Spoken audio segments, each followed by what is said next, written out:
টাঙ্গারি আমাদের প্রিয় রুহুল কবির ইসমাইল সিনিয়র যুগ্ম মহাসচিব বিএনপি। এছাড়াও আমাদের পদের উপস্থিত সংগ্রামী চিকিৎসক বৃন্দ, পেশাজীবী নেতৃবৃন্দ, বিএনপি নেতৃবৃন্দ, সবাইকে আসসালাম আলাইকুম এবং সাংবাদিক আসসালাম আলাইকুম। আমি শুধু এতটুকু বলতে চাই, আপনারা যে আগুনে হাত দিয়েছেন সেই আগুনে আপনাদের হাত পড়ে যাবে। বাংলার মানুষ জিয়াউর রহমানকে তার হৃদয়ে স্থান দিয়েছে।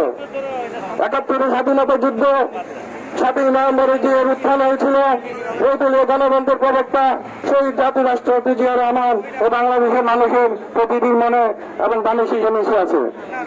আপনারা আপনাদের মাফিয়াতন্ত্রকে রক্ষা করার জন্য জিয়া রহমানের উপর ভর করেছেন, কিন্তু আপনারা জানেন না পৃথিবীর ইতিহাসে কোন স্বৈর শাসক কোন একতন্ত্র টিকে থাকেন এবং আপনারা টিকে থাকবেন না। আপনারা শহীদ রাষ্ট্রপতি জিয়া রহমানের যে খাতা বাতিলের অপচেষ্টা চালাচ্ছেন তা বন্ধ করুন, কারণ শহীদ রাষ্ট্রপতি জিয়া রহমানের বাংলাদেশের মাটিতে আছে এবং ওনার সারা বাংলাদেশের শহীদ জিয়া সৈনিকরা অবশ্যই এর প্রতিবাদ করবে এবং আজ তার প্রতিশ্রুতি যে ডক্টর বাংলাদেশের প্রতিবাদ করছে।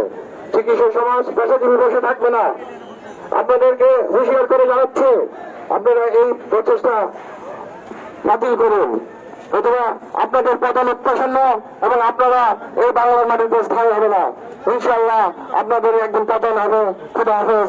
বাংলাদেশ জিন্দাবাদ, দেশ জিন্দাবাদ, ডক্টর বাংলাদেশ জিন্দাবাদ, তারেক জিন্দাবাদ। এখন আপনাদের সামনে বক্তব্য রাখবেন, অতি সংক্ষিপ্ত বক্তব্য রাখবেন ডক্টর হোসেন বাংলাদেশের সহসভাপতি ডক্টর সিরাজ ভাই। ডক্টর সিরাজ ভাইকে বক্তব্য দেবেন।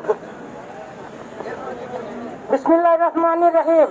সম্মানিত সভাপতি, উপস্থিত প্রধান অতিথি এবং সামনে উপস্থিত মিডিয়ার ভাইয়েরা, আপনারা জেনে নেন যে বাংলাদেশে আমরা যারা বসবাস করছি আমাদের প্রত্যেকেরই সম্মান আছে। বাংলাদেশ সরকার তাদের কর্মকাণ্ড এভাবে চালাচ্ছে যে এই দেশের মানুষের কোনো সম্মান নেই। তারা বিভিন্ন কর্মকাণ্ড করে মানুষের মানবাধিকার লঙ্ঘন করছে এবং সেটা ধামাচাপা দেওয়ার চেষ্টা করছে। আপনারা কত আর ধামাচাপা দিবেন?